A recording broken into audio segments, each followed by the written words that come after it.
তো চলো বন্ধুরা, আজকে প্রথমবারের মতো আমি শ্রীহানের জন্য এখানে প্যানকেক বানাতে চলে এসেছি। আর দেখা যাক ও এটা কতটা পছন্দ করে। এখানে প্রথমেই আমি একটা কলা ভালো করে কাঁটা চামচের সাহায্যে ম্যাশ করে নিয়েছি, যতটা পারা যায় হাতের সাহায্যে।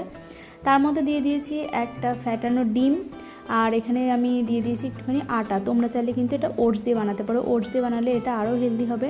নেক্সট দিন আমি এটা ওটস দিয়েই বানাবো। তো তারপর এটা ভালো করে মিশিয়ে নিয়েছি। এটা মিক্সিতে দিলে ব্লেন্ড করলে আরও বেশি ভালো হয়, তো আমি এটা হাতের সাহায্যে করে নিয়েছি। আর তাওয়ার ওপরে সামান্য একটুখানি বাটার থাকলে বাটার, আর না হলে ঘি, আমি একটুখানি ঘি ব্রাশ করে তার মধ্যে এই প্যানকেকগুলো দিয়ে দিয়েছি। দেখো ছোট্ট ছোট্ট করে প্যানকেক বানিয়ে দিয়েছি। ও প্রথমে কিন্তু এটা বুঝতেই পারেনি যে এটা খাবার নাকি অন্য কিছু, যেহেতু প্রথমবার এই খাবারটার সাথে পরিচিতি লাভ করছে। তো দেখো এবার আমি ওকে যেটা বুঝিয়ে দিলাম যে এটা খেতে হবে ছেড়ে নিই, তারপর থেকে ও বুঝতে পেরেছে যে হ্যাঁ ঠিক আছে এটা খাবার, তো চলো খাওয়া যাক। তো আমার তো মনে হলো ও বেশ ভালো পছন্দ করেছে, কারণ খেতে খেতে এখানে দেখো ওর নাচ করাও শুরু হয়ে গেছে, মানে বেশ মজা পেয়েছে খেয়ে। তো আমি এখানে 5টা বানিয়েছিলাম, ও প্রথম দিনই কিন্তু 3টে খেয়েছে। তো চলো তোমাদের বাচ্চাকে এরকমভাবে বানিয়ে দিও, তারাও